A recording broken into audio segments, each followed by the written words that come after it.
Hai Desi di sini.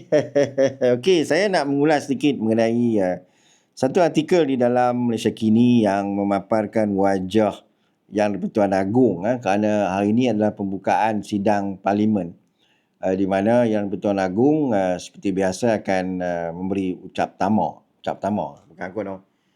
Memberi ucapan perasmian dan ucapan-ucapan itu adalah sesuatu yang bagi saya berbentuk teguran dan nasihat ataupun amaran.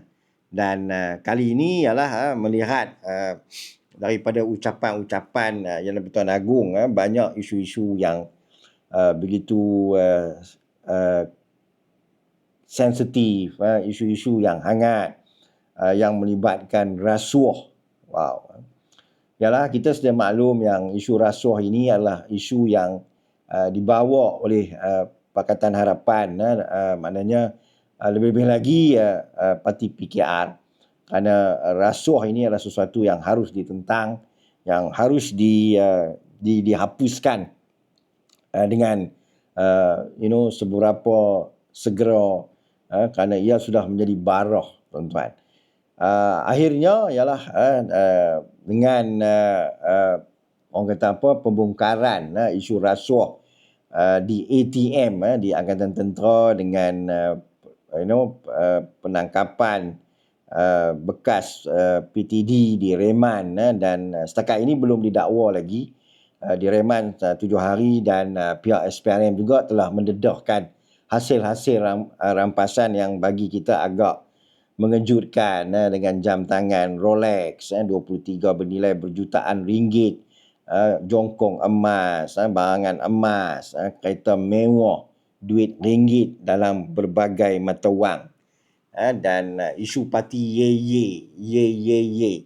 Dan difahamkan akan ada lagi seorang pegawai kanan yang lebih tinggi jawatannya akan didakwa juga. Mungkin SPRM memerlukan sedikit masa untuk menyiapkan kertas pendakwaan.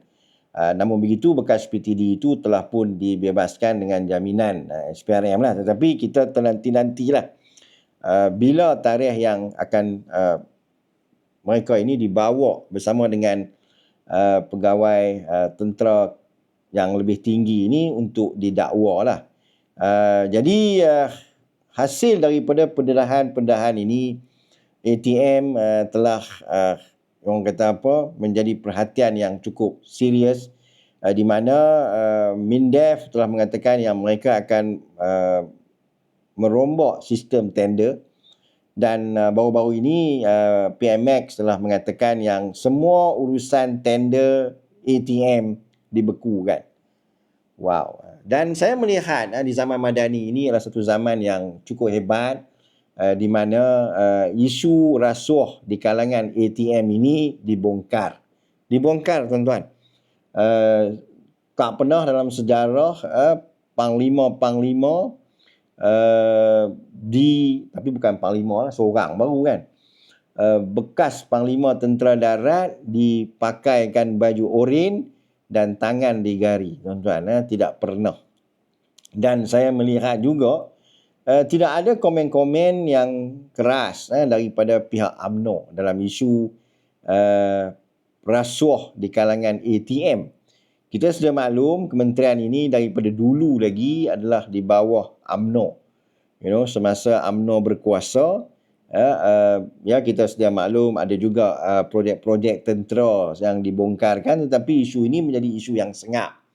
Seperti isu kapal kapal selam Skopin yang tidak boleh menyelam katanya, tapi saya tak tahulah kan. Kok dah boleh lah kot kan. Dan bermacam-macam lagi lah. Tender-tender dalam ATM ini bukan sedikit, tuan-tuan. Ia melibatkan ratusan juta, bilion.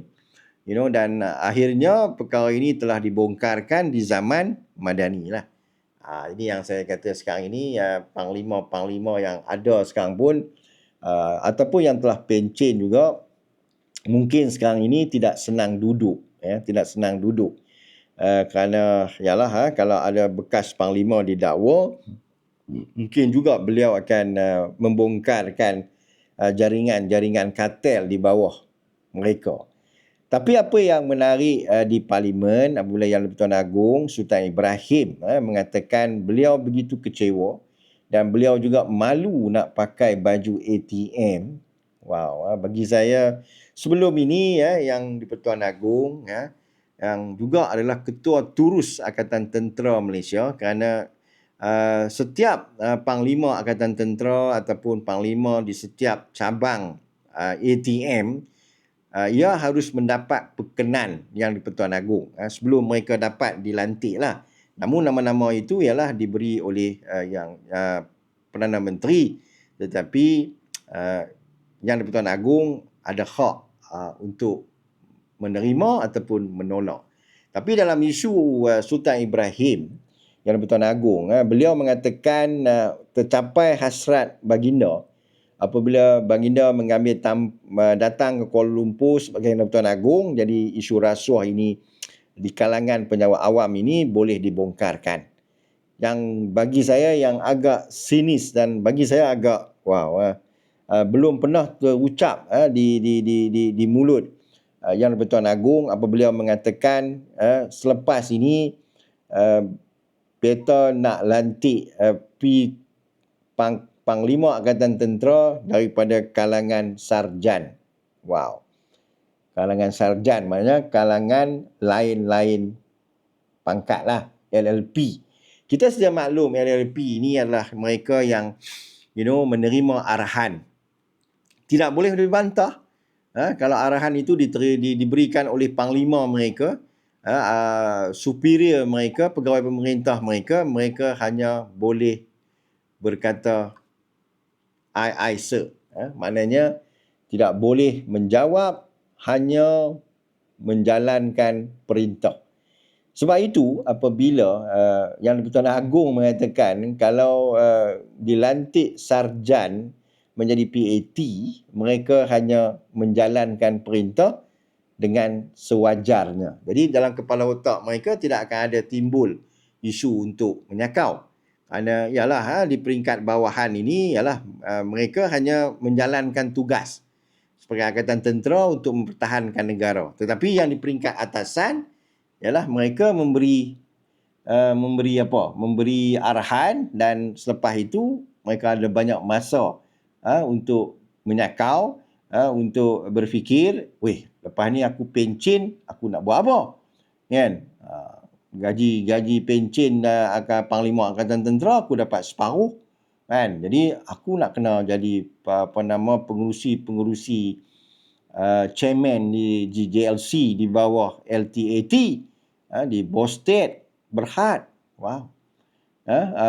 Dan baru-baru ini bekas Panglima yang dilantik sebagai pengurusi Bosted, kalau tak salah saya, meletakkan jawatan. Tertiba, tuan-tuan. Okey, tertiba meletakkan jawatan. Jadi